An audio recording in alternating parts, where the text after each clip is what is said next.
perhaps it's just being a priest, but as many people have Christmas memories, I have many Advent memories. One of my most distinctive Advent memories was when my oldest daughter, Abigail, was a toddler, and she, as toddlers would do, would get up early even before I could make it out the door to go to church. We had an older beagle named Cecil. Cecil was uneasy with this toddler anyway. Cecil was asleep. Abigail was not, and as toddlers do, they're kind of a little bit awkward, and Abigail made her way to Cecil in the early morning because she was definitely attracted to him, even if he was not to her, and she comes to him and slaps him right across the face. And that's how he woke up that day. I went to church that first Sunday in that season of Advent with that story on my mind and thought, this must be what it's like for anyone who's not raised in a liturgical church to come in on the first Sunday in the season of Advent. You just get done with Thanksgiving and you're with your family and you have all that joy, you do all these fun things throughout the weekend, and all of a sudden, almost immediately, really too quick in my estimation, all of the carols are everywhere and ubiquitous. You know, Frosty was on Friday night, Rudolph's on tonight if you didn't know. And you walk into the church and we start talking about the end of the world, and it's like slap right across the face. Why are we so out of step with the world? Well, to be honest, we actually have it right,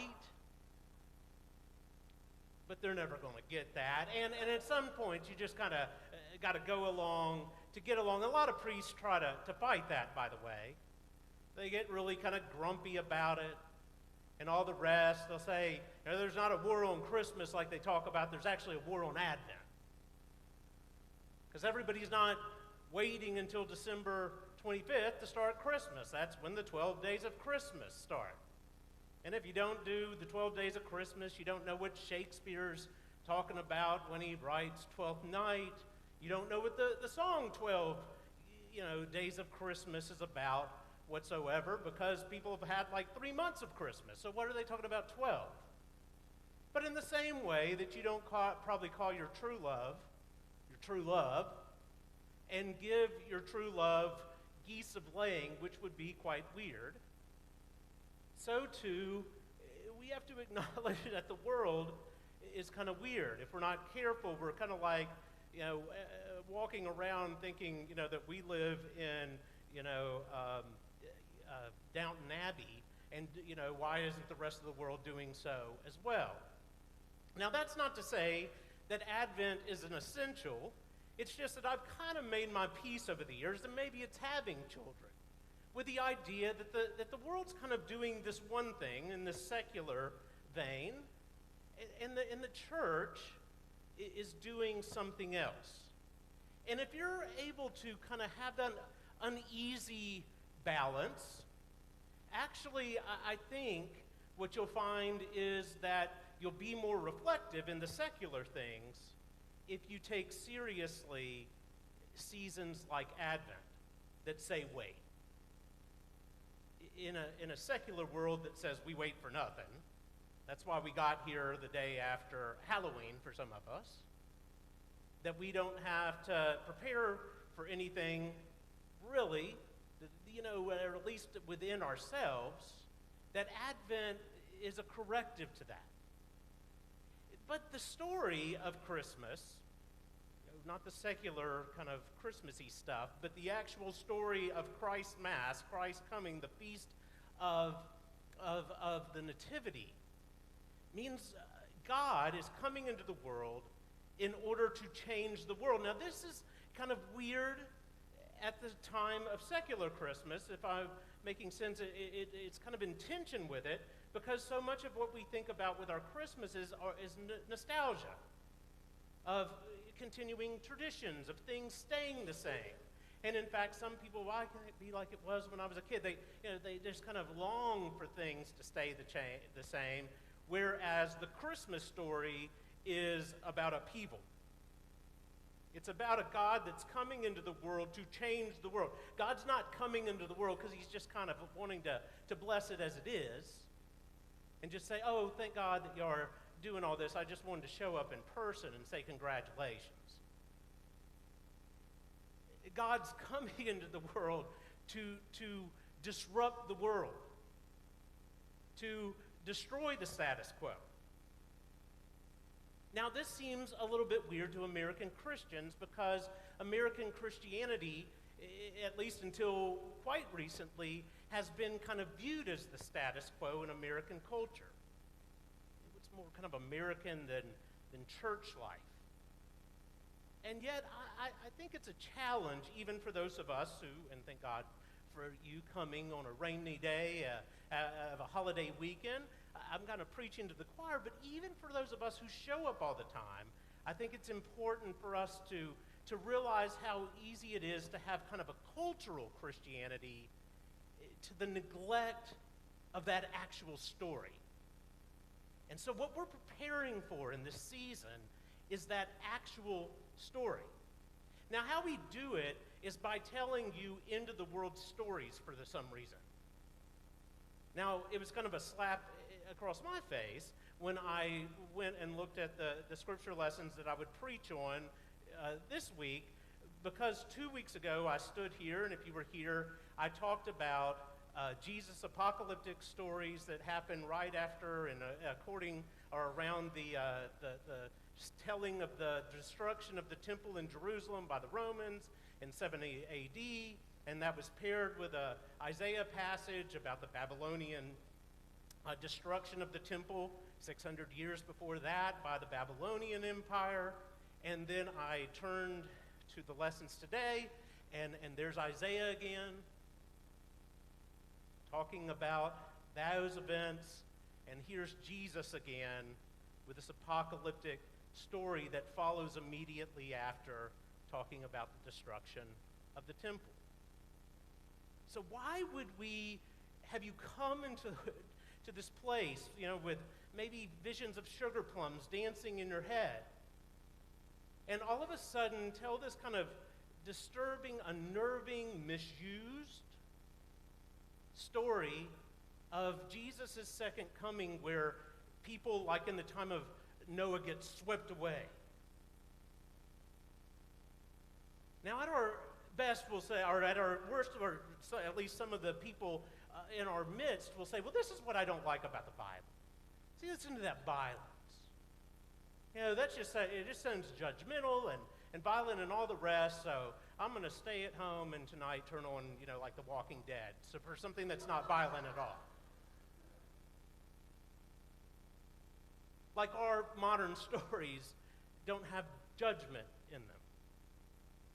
In fact, if you think about most of our movies, right, we have unjust systems with someone coming in and saving the day, bringing justice. And we root for that. And we long for that because we live in a world with a great amount of injustice in it. We live in a world that we know is not right. We live in a world that we know needs to be disrupted. The funny thing is that we seem okay with the judgment coming in kind of the failed characters that are at least, better versions of us, which we know are never truly just and truly good enough judges. They're human and fallen like us. And yet we somehow don't like it when we hear about the judgment and justice of God coming in the world. How dare God judge the world that he made, that he gave into our care, that he instructed us to be good stewards of, that we know we haven't and needs to be set right. How dare God ever come into the world and deal with all that? I hope you're getting what's not meant as sarcasm, but the skewed ways that we can view this. What does the justice look like? Well, Isaiah, he shall come to judge between the nations. That's what I don't like, is judgmental faith. He shall come and judge the nations. He's going to arbitrate between the peoples. How dare God do such a thing? And what is the result? So immediately what follows? And they shall beat their swords into plowshares. And they shall beat their swords into plowshares, their spears into pruning hooks, and nation shall not lift up sword against nation, neither shall they learn war anymore. This is a judge and a judgment worth being okay with. Unless you don't want to give up your sword. Unless you really love your spear more than the dream of that being built into something that did something productive for once. Unless you just really love to study war. See how this works within the Gospels, this collision of God's world and ours is in the nativity scenes themselves. So this peasant king is coming into the world, and who rejoices?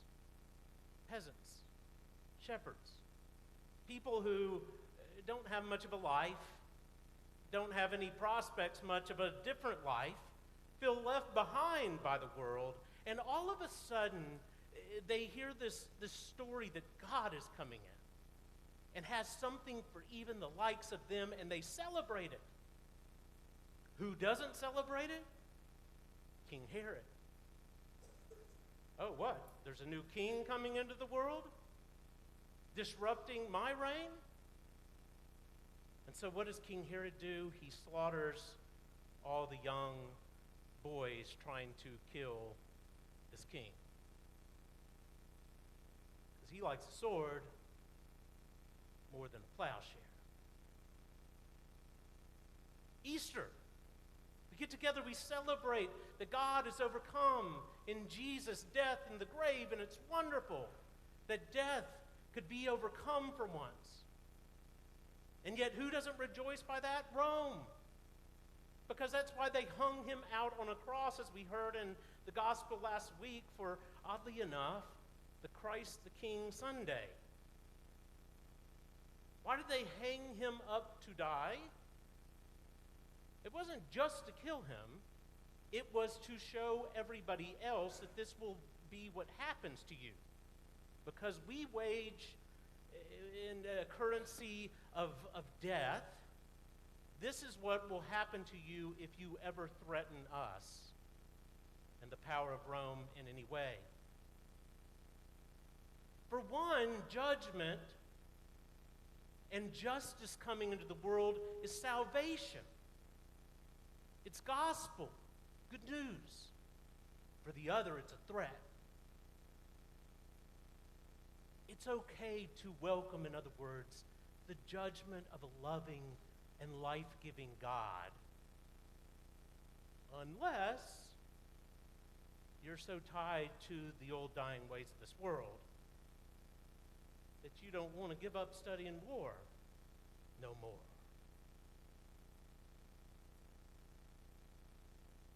And Advent is about the collision of these two worlds.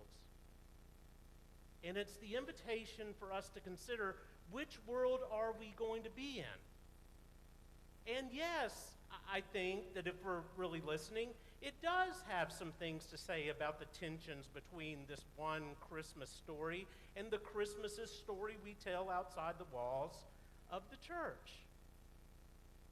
That this peasant king who gave of himself, who never had anything, and told people to give up the little things they have, somehow we've gotten to celebrate his birthday by overconsumption and consumerism. Maybe there's something there to have some tension in, and some judgment and judiciousness in. But that's for you and your family, of course, to decide. But one story can impact the other. All of us have a foot in one world or the other. And yet Advent is trying to kind of, I think, and I'm partisan here, but I believe it's right, tip us this way a good bit more. When Shelley was pregnant with Madeline, our youngest daughter, I had another one of those times that causes an Advent memory, because that was a scary Advent time for us. All of a sudden, this great joy of Madeline's coming, and she didn't have that name at the time, of course. But it was disrupted by a sonogram that didn't go great. And although they weren't sure what it meant, they were sure scaring us about what it could mean. And she had to go to specialists and get these really fancy sonograms, and they happened all the time. And there Shelley and I were in the season of preparation, Advent, preparing for a new world to come into our lives. And we knew that a new world was coming, but we weren't sure exactly what it was going to be. Was it going to be as joyous and welcome, or was it going to be hard for us? And in some ways, that also is an Advent lesson. Although all worked out well with that, and I, as I told you, believe that God's judgment, all of that will definitely work out well for those who long for that. Still, there's uneasiness with giving up the way that things have always been. And yet, I would offer to you that that is the Christian mandate. To not live just into an enculturated Christianity where it's easy to just kind of fit Christianity into your existing, worldview, whether it's your politics or your the way you live your life or the way you do, engage in business and deal with others and all the rest, but actually to the real story that is disruptive of status quos, and ask hard questions of each and every one of us in the world about us. And ultimately, in God's time and way, collides with the injustices of this world, where God's reign comes fully. Within the story, if you listened, it says Jesus will come as a thief in the night. Now, who wants a thief to come in the night? Right, what a terrible kind of image. We do almost anything that we can to get a thief not to come in the night. We put locks on our doors, and that's not enough, so we put cameras, outside the door so we can see any movement that goes by, and probably you're mostly seeing deer or something like that, but it's there in case a thief were to come in the day or the night. We have alarms on our homes because we don't want a thief to come. And yet it's been pointed out by people like Will Willimon and Nadia Bowles-Weber, these people, that this is a weird thief. It's a welcome thief. It's a thief that comes and brings even as he takes away. And what this thief is taking away are the things that we don't need. What do you need stolen from your existence so you can be what you're supposed to be? What does this thief Jesus need to intrude into your life and take away so that you can be who God wants you to be? In your life, in your family, in this church, in our community, in our society, in the world. Jesus, the great thief, is coming. And oddly enough, we're not judging this thief, he's judging us. And he's judging us upon which kingdom we choose. He's come to judge the world. And the result is that, swords are going to be beaten into plowshares. And yet for those who cling to swords, it's an unwelcome thing, and they just get swept away, and they're clinging to hatred and violence in a world that just cannot be anymore if justice is truly going to be done. This comes as a slap in the face. And yet, as you have one foot in one world, I dare you to have the foot in the other, and to lean into that story, and to ask what it requires of you during this season. And as you prepare the tree, also prepare yourself for this one who is coming to take away things that are needed no more, so that finally we and the world about us can truly rejoice and sing joy to the world. We'll just happen to do it here on December 25th. Amen.